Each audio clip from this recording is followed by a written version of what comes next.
Amin Allahumma amin. Malam hari ini para jamaah, kita akan mengaji dan mengkaji tentang nasihat-nasihat penyejuk jiwa yang tertuang di dalam kitab Nasaihul Ibadah. Yang malam ini kita akan membahas tentang dua kesedihan dan dua pencarian. Apa temanya? Dua kesedihan dan dua pencarian.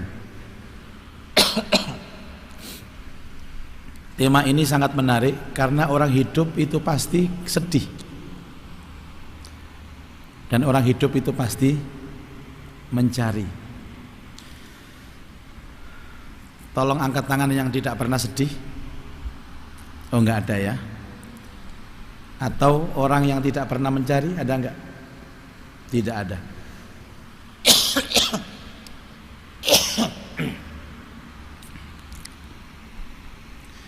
Sedih itu adalah bagian dari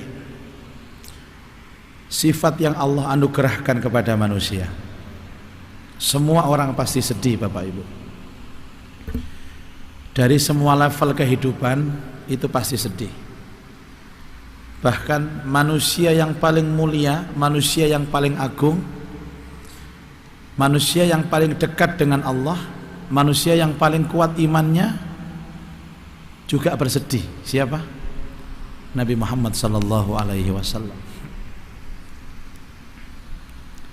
Itu Nabi Muhammad, apalagi kita sebagai umatnya. Yang kedua, kita pasti akan mencari, karena manusia itu butuh. Dan memang manusia diciptakan oleh Allah dalam kondisi yang terbatas. Dari kebutuhan itu, dari keterbatasan itulah kemudian kita mencari. Boleh tanya Bapak Ibu, datang ke Masjid Al-Akbar ini mau apa? Mencari kan? Yang dicari apa? Nasi bungkus, uang. Yang dicari itu ridho Allah lewat majelis ilmu. Kita lagi menuntut ilmu. Makanya Allah Subhanahu wa ta'ala menciptakan manusia itu sempurna dengan panca inderanya. Tangan, mata, kaki, termasuk mulut. Untuk apa? Untuk mencari. Nah, kadang-kadang ada orang itu sedih tapi sedihnya nggak jelas. Ada orang sedih tapi sedihnya nggak benar, Pak. Artinya tidak semua orang sedih itu berpahala. Ada yang sedih itu dosa. Atau mencari. Kadang-kadang orang mencari tapi yang dicari itu salah. Yang dicari itu keliru. Maka malam ini kita akan membahas ini Bapak Ibu, agar kita ini ketika bersedih, sedih kita ini berpahala. Dan ketika kita mencari, yang kita cari ini benar.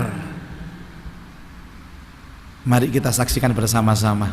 Kita awali dari sebuah nasihat dari Utsman ibnu Affan radhiyallahu an. Utsman bin Affan ini adalah Amirul Mukminin. Dia khalifah yang keberapa? Yang ketiga. Setelah siapa? Umar. Umar setelah siapa?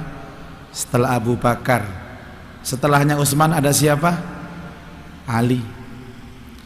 Jadi ini harus kita tahu Bapak Ibu, bahwa yang disebut dengan Ahlus Sunnah wal Jamaah adalah mengikuti Rasulullah sallallahu alaihi wasallam dan mengikuti sahabat yang dikomandani oleh Khulafaur Rasyidin, yaitu Abu Bakar, Umar, Utsman dan Ali. Utsman radhiyallahu anhu pernah bersabda, hammud dunya zulmatun fil qalbi wa hammul akhirah nurun fil qalbi. Hammud dunya, kesedihan dalam urusan dunia, zulmatun fil qalbi, akan menjadikan gelapnya hati. wa hammul akhirah, dan kesedihan tentang akhirat, nurun fil qalbi, menjadi cahaya di dalam hati. Sedih karena dunia menjadikan gelapnya hati, sedih karena akhirat menjadikan cahaya di dalam hati. Bapak Ibu, biasanya kalau kita bicara kesedihan ini selalu kita identikan dengan kehilangan. Manusia itu punya watak, ketika dia kehilangan sesuatu pasti dia sedih. Nah, kehilangan itu ada dua Bapak Ibu. Ada kehilangan urusan dunia sehingga dia sedih karena dunianya, dan ada orang yang kehilangan akhirat dan sedih karena akhiratnya. Katanya Utsman bin Affan, sedih karena kehilangan dunia bikin gelap hati, sedih karena kehilangan akhirat akan menjadikan cahaya di dalam hati. Bapak Ibu, kalau kehilangan uang 1 juta sedih enggak? Halo? Sedih. Berarti waras kabeh. Kalau suatu ketika kehilangan tahajud sedih enggak? Sedih, pret.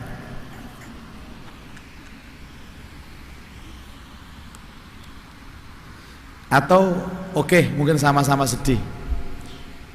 Tahajud itu hukumnya apa Bapak Ibu? Oke, sunnah. Sunnahnya biasa atau sunnah muakkadah? Sunnah muakkadah. Salat yang paling utama setelah salat wajib adalah salat malam. Afdhalus salati ba'dal maktubah salatul lail. Salat yang paling utama setelah salat wajib adalah salat malam. Tapi bagi orang yang mencintai Rasulullah, salat malam itu dianggap wajib. Dan kehilangan salat malam itu seperti kehilangan barang dan benda yang berharga. Padahal kita itu tidak pernah tahajud, ya nyantai-nyantai aja. Pernah Bapak Ibu ada seorang yang malam gak tahajud, paginya itu dia nangis. Ditanya sama kawannya, "Bu, kenapa nangis?" "Aku kehilangan, Mbak, kehilangan." "Kehilangan apa, Bu?" "Kehilangan 2 rakaat tahajud." Pernah dengar cerita seperti itu? Allahu Akbar. Tapi kalau kemudian uangnya 1 juta di dompet hilang, paginya nangis, "Kenapa, Mbak?" "Aku kehilangan, Mbak." "Kehilangan apa?" "Uang 1 juta." Sering dengar cerita itu? Sering, karena itu Anda sendiri. Padahal di sini Bapak Ibu, Anda sedih memikirkan dunia, itu bikin gelap hati. Oke, supaya kita sepakat Bapak Ibu, yang termasuk dunia itu kategorinya apa saja? Allah Ta'ala sendiri yang menjelaskan dalam Quran Ali Imran ayat 14, "Zuyyina linnasi hubbus syahawati minan nisa." Manusia itu dihiasi dengan syahwat atau kecintaan terhadap dunia, dan yang pertama kali dunia itu adalah an-nisa, perempuan. Mungkin kalau perempuan ya laki-laki. Ada seorang laki-laki menangisi perempuan, Pak, berarti Anda menangisi dunia. Wong wedok ditangisi. Kayak aku ngomong koyok ngene kok moro-moro aku dhewe sing nangis. Orang yang menangisi perempuan, atau mungkin perempuan yang menangisi laki-laki, yang Anda tangisi itu, yang kita tangisi itu adalah bagian dari dunia. Dan semakin kita itu terlena, larut dengan kesedihan dan kesusahan dengan pasangan hidup, semakin menggelapkan hati kita. Makanya konteks dunia ini kan wiridannya cuma satu Bapak Ibu. Apa? Inna lillahi wa inna ilaihi rajiun. Setiap yang kita miliki pasti akan hilang. Hilangnya itu ada 3. Bisa jadi hilang karena mati, hilang karena minggat, atau hilang karena kehilangan harapan. Ibu-ibu milih mana? Kehilangan suami karena mati, karena minggat atau kehilangan harapan. Survei membuktikan semua ibu-ibu memilih kehilangan mati, karena ditinggal mati suami itu terhormat walaupun sedih daripada ditinggal minggat, apalagi minggatnya sama mak lampir. Yang ketiga ini bikin sek di dada, Bu. Orangnya masih hidup, tiap hari kelihatan, tapi menyakiti hati kita. Itu kehilangan harapan. Makanya ibu-ibu yang kehilangan harapan dengan suami, kadang-kadang suaminya itu tidur, dilihat wajahnya, dan dia berkata dalam hati, "Pak, kok gak mati ya Pak sampai niki Pak?" Sudah. Wal banin, anak-anak termasuk bagian dari dunia. Wal qanatiril muqantarah minaz zahabi wal fiddah. Jadi harta benda, emas, perak, apapun bentuknya, kalau sekarang mungkin mobil, motor, itu bagian dari dunia. Kendaraan, wal an'ami wal hars, investasi, usaha dan lain sebagainya. Semua itu kalau kita kehilangan dan kita susah dengan berlebihan, kesusahan berpikir tentang dunia itu akan bisa menggelapkan hati. Ngapunten Bapak Ibu, yang tadi saya maksud wiritan itu cuman inna lillahi wa inna ilaihi raji'un. Ya Allah, semua ini dari Engkau dan akan kembali kepadamu. Maaf Bapak Ibu, kalau suatu saat keluar dari masjid ini kita lihat sandal kita hilang, apa zikirnya? Inna lillahi wa inna ilaihi raji'un. Sandal ini dari Engkau ya Allah dan kembali kepadamu. Selesai sudah. Uang hilang, inna lillahi wa inna ilaihi raji'un. Sandal hilang, inna lillahi wa inna ilaihi raji'un. Itu zikir yang luar biasa bagusnya. Kita meyakini bahwa semua ini bukan berasal dari kita. Kita ini dari tidak punya, kemudian menjadi punya, akhirnya diambil lagi menjadi tidak punya. Di dalam hadis itu ada begini Bapak Ibu, siapa yang diuji oleh Allah dengan buta matanya, maka Allah akan mengganti dengan ganti yang berlipat, dengan ganjaran yang besar. Yang dimaksud buta mata itu siapa Bapak Ibu? Yaitu orang yang pernah melihat, kemudian dalam perjalanan hidup dia buta. Beda kalau buta mulai lahir, Pak. Kalau buta mulai lahir, ujiannya biasa, karena dia belum pernah melihat gemerlapnya dunia, belum pernah membandingkan. Mulai bayi lahir tidak bisa lihat Bapak Ibu. Ya memang dia lihatnya gelap, jadi seakan-akan dia melihat dunia itu gelap. Ini tidak. Bayi lahir melihat, kemudian beranjak besar, dewasa, masih bisa melihat, pernah bisa melihat pemandangan, melihat wajah ganteng, wajah cantik, melihat warnanya uang, yang 100.000 itu merah, yang 50.000 itu biru, ngerti. Tiba-tiba dalam perjalanannya buta. Sudah pernah melihat keindahan dan gemerlap dunia, tiba-tiba buta. Kalau dia sabar, maka Allah menganugerahkan pahala besar. Beda dengan orang miskin. Orang yang dari bayi sudah miskin, Pak. Kalau dia sabar, wajar, orang kecilik melarat. Yang jadi masalah dia itu pernah kaya, pernah sukses, pernah banyak uang, tiba-tiba usahanya bangkrut, jatuh miskin. Ini loh Pak, kalau tidak kuat mesti gila orang ini. Dan kalau dia sabar, Allah akan gantikan dengan ganti yang banyak.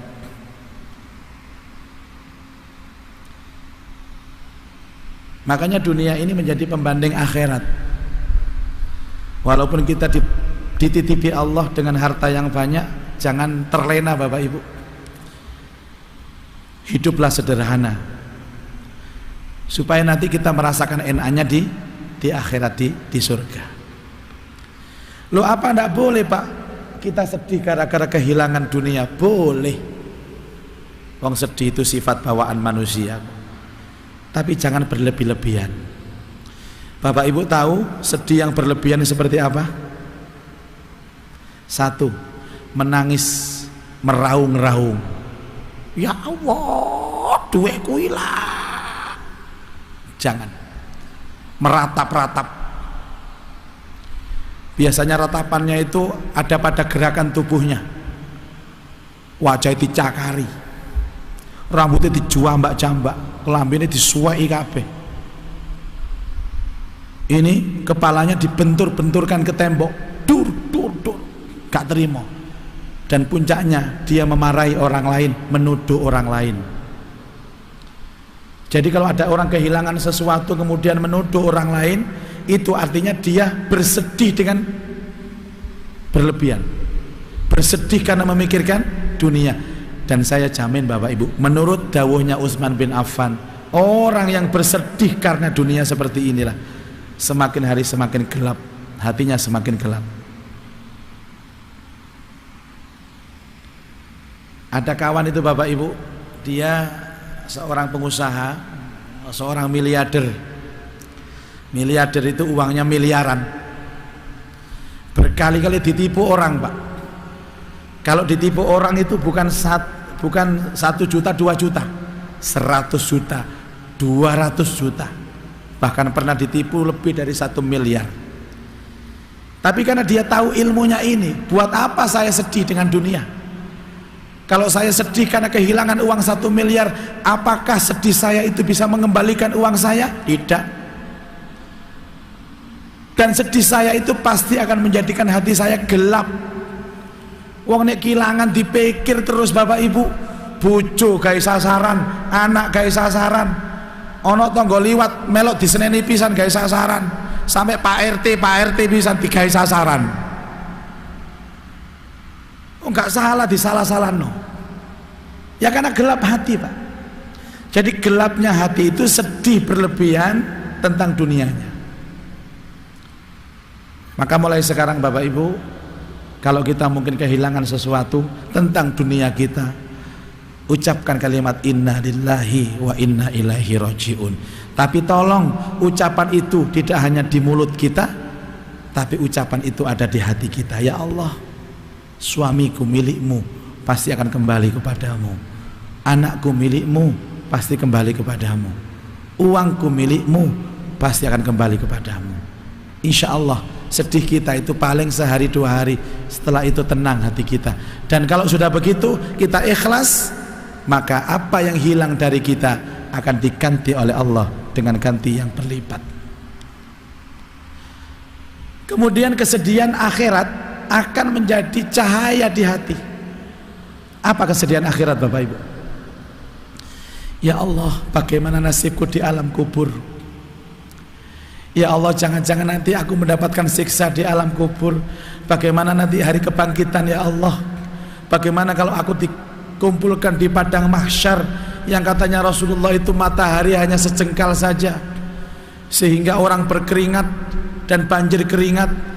Ada banjir keringat itu hanya di kakinya saja, ada di lututnya, ada di perutnya, ada di dadanya, dan bahkan ada di leher sampai dia menutup mulutnya. Ya Allah, bagaimana kalau itu aku yang air keringat itu menutup sampai ke mulut saya ini? Sedih. Terus mikir mati, nangis. Ya Allah, jangan-jangan aku ini mati, aku belum punya bekal, bagaimana? Khawatir terus tentang akhirat. Kekhawatiran dan kesedihan tentang akhirat inilah akan justru menerangi hati kita. Semakin tenang Bapak Ibu, semakin tenang. Makanya orang yang sibuk berpikir dengan dunia, hatinya semakin gelap. Dan orang yang sibuk berpikir tentang akhirat, hatinya akan semakin terang benderang. Bapak Ibu sekalian, makanya Allah Ta'ala itu membagi waktu itu 2, antara waktu siang dan waktu malam. Dan pembagian waktu itu berdasarkan dengan fungsinya. Siang untuk berpikir dunia, malam untuk berpikir akhirat. Ya, wa ja'alna al-laila libasa wa ja'alna an-nahara ma'asya. Makanya Bapak Ibu, kalau kita diperkenankan oleh Allah bekerja, bekerjalah. sesuai dengan waktunya. Mungkin kita masih menyelesaikan tugas sholat subuh dulu, sampai sholat duha, berangkat ke kantor, berangkat ke tempat kerja. Nanti sebelum maghrib sudah siap berangkat ke masjid. Sampai malam kita berpikir urusan akhirat, agar semuanya seimbang Bapak Ibu. Biasanya kalau dunia identik dengan syahwat, syahwat itu adalah setan. Kalau akhirat identik dengan ibadah, ibadah itu malaikat. Makanya kadang-kadang orang itu berpikir dunia berlebihan, jadi seperti setan. Kalau dia berpikir akhirat, jadi malaikat. Kayak kemarin Ramadan Bapak Ibu, kita itu maunya sama Allah dijadikan malaikat. Malaikat kan gak punya syahwat, maka selama Ramadan kita ditekan syahwat kita, dipangkas syahwat kita, agar kita jadi seperti malaikat. Nahan amarah, nahan makan, nahan minum, nahan syahwat. Dan alhamdulillah berhasil. Berhasil ya Pak Bu ya? Berhasil. Mulai subuh sampai maghrib dadi malaikat, dadak mari maghrib dadi setan maneh. Apa? Makan yang berlebih-lebihan. Bukan iku njukuk sego akeh, njukuk sayur akeh, akhirnya dipangan telung sendok, didekek gak dientekno, dibuak. Mubadzir. Mubadzir itu setan. Jadi subuh sampai maghrib tadi malaikat, mari maghrib tadi setan. Subuh tadi malaikat maneh, maghrib tadi setan maneh, tadi malaikat setan, malaikat setan. Kapan tadi ini? Bapak Ibu, beruntunglah orang yang hari-harinya itu berpikir akhirat.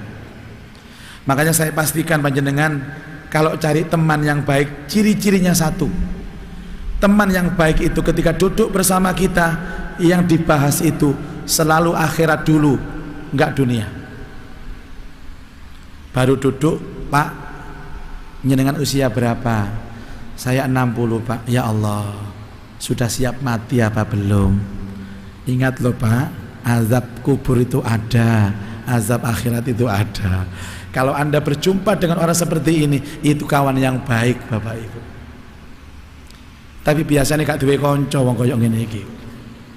Mesti gak duwe kanca. Ojo kanca sampe caton, males aku. Opo anggar petukmu bahas mati ae. Bahas akhirat ae. Mulane wajahe koyo kuburan. Ibu-ibu hati-hati loh ya. Kalau panjenengan punya teman yang dibahas itu ngaji, Quran, akhirat, ilmu, itu teman sejati. Kalau dapat teman kayak gitu, pegang erat tangannya, jangan dilepas. Kalau sudah dilepas, susah mendapatkan kembali. Tapi hati-hati kalau ada teman itu setiap duduk selalu mengawali dengan membahas dunia. Lo goblek langsung bahas kudung. Mbak, ono kudung model anyar loh Mbak. Ya Allah, warnanya macem-macem, motifnya apik, watek murah Mbak, iso dibayar ping 5 barang. Hati-hati. Tapi jadikan pembahasan dunia ini nomor 2 Bu setelah akhirat. Pesan moralnya, nangis karena akhirat menenangkan hati, hati semakin terang. Nangis karena dunia, hati semakin gelap dan semakin gelisah. Oke. Kemudian 2 pencarian. Ali bin Abi Thalib pernah berkata, "Man kana fi talabil ilmi, kanatil jannatu fi talabih." Barang siapa yang mencari ilmu, yang dimaksud ilmu ini ilmu agama, maka surga yang dia cari. Orang itu kalau duduk di majelis ilmu Bapak itu pasti yang dicari adalah surga. Tidak bisa dipantau Pak. Tapi wa man kana fi talabihil ma'siyah kanatin naru fi talabih. Tapi barang siapa yang hari-harinya itu mencari kesenangan saja, maksiat saja, maka sungguh yang dicari adalah neraka. Kepantasan kita masuk surga atau masuk neraka tergantung apa yang kita cari, Pak. Saya memastikan Bapak Ibu yang hadir di sini maupun yang menyaksikan acara ini di rumah, Anda berada di majelis ilmu. Katanya Ali bin Abi Thalib, orang yang berada di majelis ilmu berarti mencari ilmu. dan orang yang mencari ilmu artinya mencari surga. Man salaka tariqan yaltamisu bihi ilm sahalallahu lahu tariqan ilal jannah. Barang siapa menempuh jalan menuju ilmu, maka Allah memudahkan jalannya menuju surga. Maka surga itu pintunya adalah majelis ilmu. Bapak Ibu sekalian, mungkin ada perkumpulan-perkumpulan yang lain selain thalabul ilmi. Ada perkumpulan tapi di sana justru maksiat, Pak. Mungkin perkumpulan itu ada yang berjudi, mungkin perkumpulan ada yang minum-minuman keras. Sama-sama majelis, Pak. Ini majelis ilmu, itu majelis ngombe. Majelis itu kan tempat duduk sih. Jadi orang yang berkumpul beberapa kemudian dekat begini, itu namanya majelis ilmu. Nah kalau orang berkumpul berjudi, ya majelis judi. Dan orang yang mencari maksiat seperti itu sudah dipastikan dia pasti akan mencari neraka. Bapak Ibu sekalian, di awal dulu dalam penjelasan kitab ini dijelaskan bahwa panjenengan datang di majelis ilmu itu faham tidak faham, maka tetap mendapatkan berkah. Karena pada saat ada majelis ilmu membahas tentang Allah, membahas tentang Al-Quran, membahas tentang Rasulullah, dan membahas tentang kebaikan-kebaikan, Allah mengumpulkan malaikat-malaikatnya di majelis itu. Dan malaikat itu tidak hanya diam mendengarkan ilmu, tapi malaikat itu memintakan ampun kepada orang-orang yang hadir di sini, memintakan rahmat kepada Allah, dan membanggakan orang yang berada di majelis ilmu itu di hadapan Allah Subhanahu wa taala. Cuman panjenengan mboten saged ndelok malaikat. Sampeyan purun ningali malaikat. Siap. Israil. Oh, gak siap. Ya padha ambek aku lah gak siap. Lah pengennya ketemu malaikat siapa? Mungkar Nakir. Kata Rasulullah, kalaulah bukan karena dosa-dosa kita, pasti kita bisa melihat malaikat. Nabi Ibrahim itu pernah ingin melihat malaikat, Pak. Suatu ketika akhirnya Nabi Ibrahim keluar rumah, padahal di rumahnya masih ada istrinya sendirian. Tiba-tiba Nabi Ibrahim itu pulang, dilihat ada laki-laki tampan di ruang tamu, sementara di dalam rumah ada istrinya. Langsung dia marah-marah Ibrahim, kamu siapa laki-laki?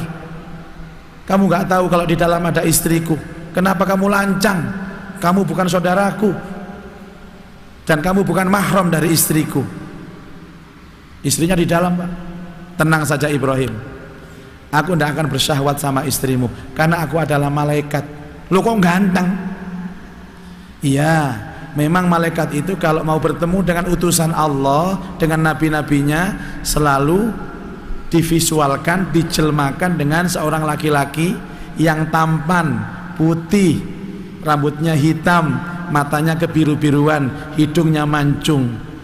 Maaf, kenapa ibu-ibu kok melihat saya? Saya jadi nggak enak. Bukan Bapak Ibu. Oh, kalau begitu aku ingin melihat kamu dari wujud aslimu.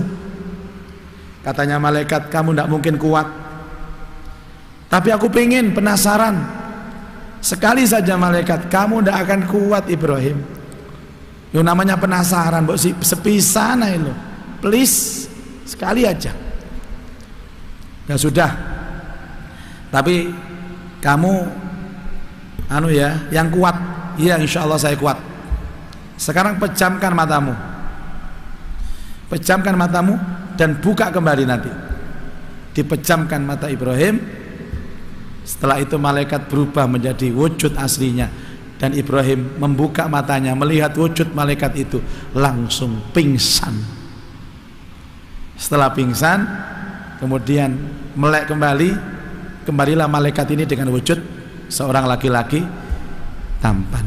Makanya ibu-ibu, bapak-bapak, gak usah kemenyek kepingin delok malaikat. Wong Nabi Ibrahim semaput apa maneh sampeyan. Tapi kalau malaikat Israel insya Allah bakal ketemu Bapak Ibu. Mau ditemui cepat atau lambat? Mboten Yai. Utang kula sik kathah Yai. Kula dereng mantu. Bapak Ibu sekalian, orang yang datang ke majelis ilmu itu hatinya penuh hidayah. Penuh hidayah. Makanya begini, Allah ketika akan memberikan hidayah seseorang atau menyadarkan seseorang dari keburukan menuju kebaikan, Allah akan menemukan kita dengan dua. Satu, Allah akan menggiring kita ke majelis ilmu. Yang kedua, Allah akan menggiring kita ke majelis orang-orang soleh. Ya, kalau sudah majelis ilmu pasti majelis orang-orang soleh. Jadi makanya orang itu yang datang di majelis ilmu dipastikan orang soleh, walaupun dia punya latar belakang rusak. Bapak Ibu, orang-orang yang niatnya kurang baik kemudian berada di majelis ilmu, telinganya panas Pak. Tapi kalau orang yang niatnya baik, walaupun disindir dengan ustadz, disindir dengan kiai, senang, ya Allah, ternyata selama ini aku salah, aku harus berubah, mumpung belum terlambat. Karena isinya ilmu itu kan menasehati Pak. Kalau kita nggak cocok pasti tersindir. Dan orang yang punya hidayah ketika dinasehati dan dia merasa senang Pak, wah Allah terima kasih, ustadz terima kasih, ternyata selama ini saya salah, saya keliru. Tapi kalau orang itu niatnya buruk ke majelis ilmu, disindir sampai ustadz ngamuk, iki ustadz balik-balik nyindir ay, tersinggung aku iki. Sementara orang-orang yang berada di dalam majelis maksiat, pastilah dia ada di majelis neraka. Bapak Ibu, tidak ada pilihan kecuali kesempatan harus hadir di majelis ilmu. Sekarang ini teknologi juga sudah canggih. Mungkin kalau tidak sempat offline seperti ini, bisa kita manfaatkan dengan online. Tapi online itu darurat Bapak Ibu. Kalau bisa kita itu datang di majelis, kita dapat dua, ilmunya dapat, barokahnya dapat. Kadang-kadang selalu ada alasan, maaf Ustadz, saya sekarang tidak pernah ke Masjid Al-Akbar. Kenapa? Karena sekarang saya ikut pengajian via online. Akhirnya ustadznya itu ceramahnya sendiri, tidak ada jamaahnya, ngomong-ngomong sendiri. Dari jauh kelihatan, orang ini kok ngomong sendiri ya, apakah ustadz sudah kumat? Gendeng be ustadz. Itulah dua kesedihan dan dua pencarian. Mudah-mudahan nasihat ini bisa melekat di hati dan bisa kita amalkan dalam kehidupan kita sehari-hari. Ada waktu sekitar 10 menit, kita manfaatkan. Mungkin ada Bapak Ibu jamaah yang ingin berdiskusi dan bertanya, saya persilahkan. Ibu ada? Ibu silakan. Itu siapa? Itu mic-nya.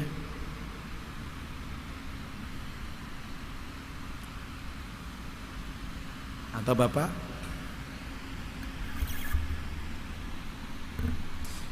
Atau saya yang akan bertanya kepada Bapak Ibu? Ini Mas.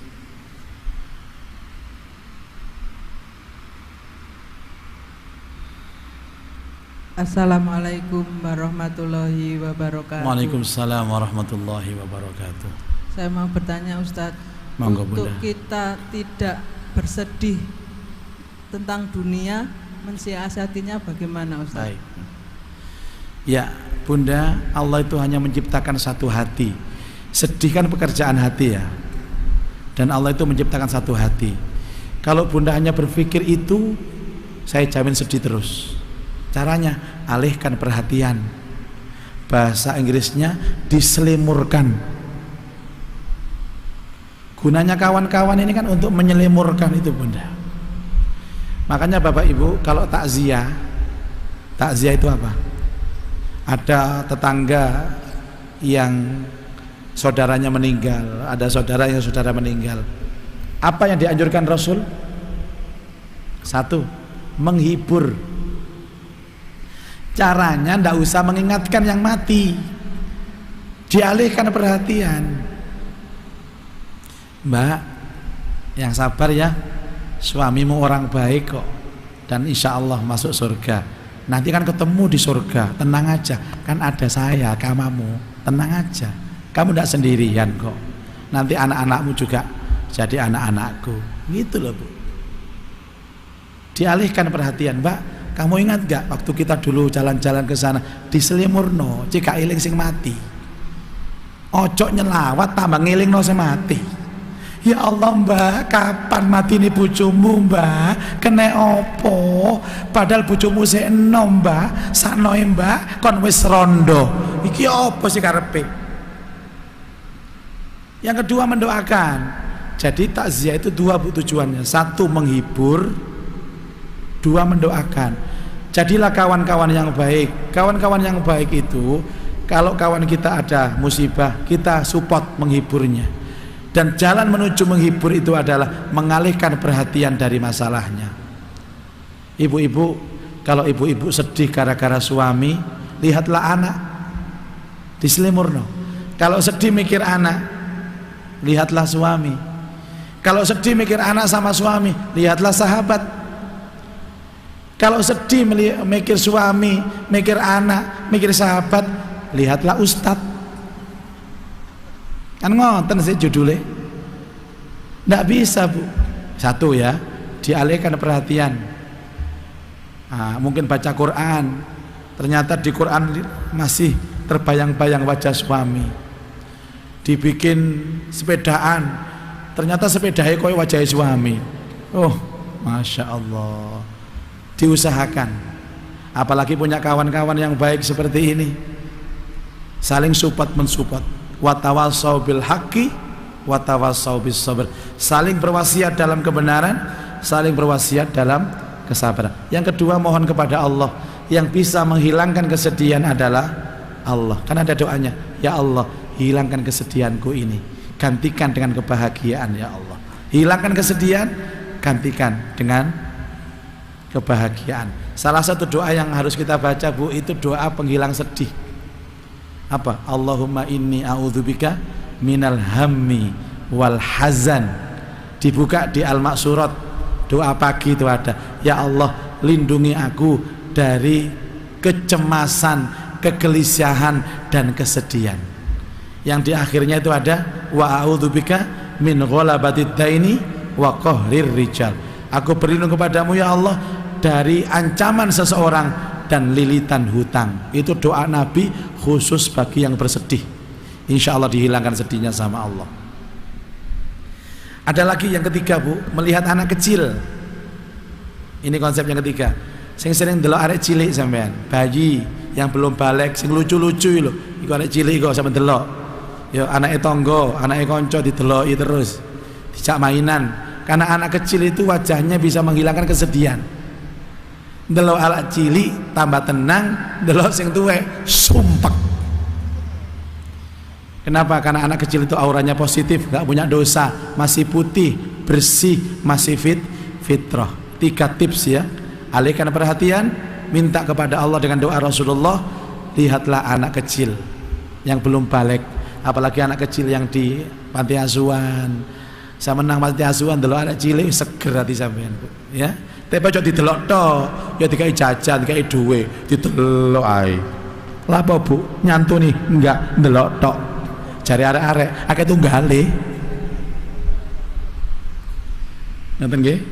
Oke, berikutnya Mas Ghafur. Monggo Bapak, apa silakan Pak. Assalamualaikum warahmatullahi wabarakatuh. Assalamualaikum warahmatullahi wabarakatuh. Yai, tadi banyak mendengar, mempelajari dari sisi iman tentang ketenangan. Iman dalam arti iman yang damai, iman yang tentram, hati yang damai. Coba jenengan lepas sebentar Pak, biar jelas. Nggih. Hati yang damai. Melihat dari beberapa sekarang ini, khususnya di sosial media, orang bilang saya ini orang beriman, orang Islam, orang yang penuh dengan keimanan dengan ke hati. Namun kita lihat di dalam sosmed, sosial media itu kita banyak sekali hal-hal yang cenderung untuk membuli, mencurhat dirinya sendiri tentang kesedihan-kesedihan sendiri. Nah, mensikapi hal-hal tersebut mungkin Yai bisa memberikan taulah saran pada orang-orang. Baik Bapak Ibu. Terima kasih. Assalamualaikum warahmatullahi wabarakatuh. Waalaikumsalam warahmatullahi. Rasulullah pernah ditanya oleh sahabat yang bernama Abi Dzar Al-Ghifari, ya Rasulullah, apakah yang paling dicintai oleh Allah? Ayyul a'mal afdal wa ahabbu ilallah? Apakah amal atau perbuatan yang paling baik yang dicintai Allah? Al-imanu billah. Al-imanu billah, iman kepada Allah. Terus tanya lagi, bagaimana praktek iman dalam keseharian Rasulullah? Berikan manfaat dan kebaikan orang lain. Kalau tidak mampu, jangan bikin susah orang lain. Itu intinya iman, Pak. Ngomong yang baik yang manfaat, bekerja yang baik manfaat, menulis di sosmed yang baik manfaat untuk orang lain. Jika tidak, tahanlah dirimu untuk tidak menyulitkan orang. Itu iman. Lah, karena ini kata-kata Nabi, Pak, itu setan itu mengintai. Bagaimana caranya orang tidak mau seperti ini? Dengan alat sosial media, orang berbuat justru sebaliknya. Pokoknya tidak ada sedikit pun kebaikan yang diberikan, ucapannya, tindakannya tidak ada. Bahkan sebaliknya. Makanya Bapak Ibu, saya sering mengatakan bahwa tadi saya ngomong sama teman-teman, penggunaan sosial media ini kan pilihan kita, Pak. Benar, sekarang orang hampir-hampir tidak mungkin tidak bersentuhan dengan sosial media. Tapi sadarkah kita bahwa sosmed itu adalah ujian dan fitnah, dan itu fitnah akhir zaman, Pak. Bahkan ada ulama mengatakan bahwa Dajjal itu sesungguhnya ya sosial media itu. Makanya dari sadar itulah saya sampai detik ini tidak memakai sosial media. Kalau Anda siap, silahkan, Pak. Siap mengomentari, siap dikomentari. Padahal dua-duanya itu ada hisabnya, Pak. Orang berkomentar ada hisabnya, orang dikomentari pasti ada efek, dan efek itu pasti ada hisabnya. Saya termasuk orang yang tidak berani mengambil risiko itu, sehingga saya tidak berani bersosmed sampai detik ini, kecuali hanya WhatsApp saja. Karena betul, Pak, cari surga itu mudah di sosial media, neraka juga mudah di sosial media. Tapi landasan tadi, jangan pernah kita berkomentar apapun kecuali komentar kita itu manfaat dan membawa kebaikan. Kalau tidak, diam. Saya memilih yang kedua, karena yang pertama saya tidak sanggup. Saya sadar iman saya amat sangat lemah. Adapun orang lain yang kemudian berkomentar keras, kasar, dengan bahasa-bahasa yang tidak santun, itu urusan mereka, bukan urusan kita, Pak. Bahwa kalau kita kemudian terpengaruh dengan mereka, ya sama halnya dengan mereka. Dan ingat Bapak Ibu, bahwa pergaulan itu sangat-sangat rentan dengan perubahan hidup kita. Kita ini dirubah dengan pergaulan kita. Kalau pergaulan kita di sosmed itu keras, Bapak Ibu ya, maka kita akan ikut keras. Kalau pergaulan di sosmed itu lunak, maka kita akan ikut lunak. Sehingga pastikan sebelum kita bermain sosmed, berpikirlah 1000 kali untuk itu.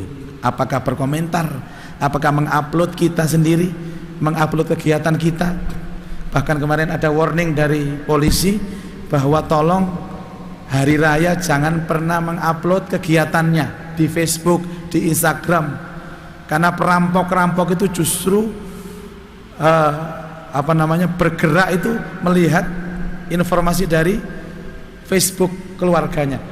Alhamdulillah lagi silaturahim di desa selama 7 hari. Jari rampoke, oh omai kosong iki pitung dino, tak jarahe saiki. Terus yang ibu-ibu baru ditinggal suami langsung diupload curhat nang sosmed, begini rasanya sendirian tanpa suami, dikai tangisan-tangisan ngono. Oh liyane, oh rondo berarti wong iki. Ada positifnya, ada negatifnya. Dan orang yang beriman itu akan berpikir 1000 kali untuk bergerak, untuk berbuat, untuk berkata. Karena setiap apa yang kita ungkapkan ada hisabnya di hadapan Allah.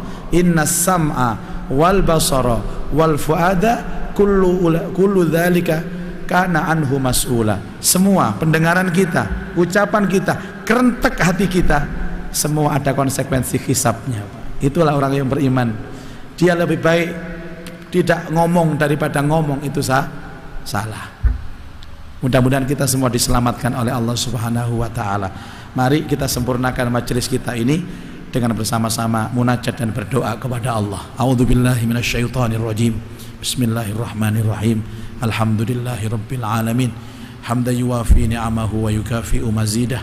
Ya Rabbana lakal hamdu kama yanbaghi li jalali wajhika wa 'azimi sultanik. Allahumma salli ala Sayyidina Muhammad wa alihi wa sahbihi ajma'in. Allahumma anfa'na bima 'allamtana wa 'allimna ma yanfa'una wa zidna ilman nafi'ah. Allahumma arzuqna fahman nabiyyin wa hifdzal mursalin wa ilhamal malaikatil muqarrabin ya arhamar rahimin. Rabbana atina fid dunya hasanah wa fil akhirati hasanah wa qina adzabannar. Wa sallallahu ala Sayyidina Muhammad wa alihi wa sahbihi ajma'in. Walhamdulillahi rabbil alamin. Subhanakallahumma wa bihamdika asyhadu an la ilaha illa anta astaghfiruka wa atubu ilaik. Wassalamu alaikum warahmatullahi wabarakatuh.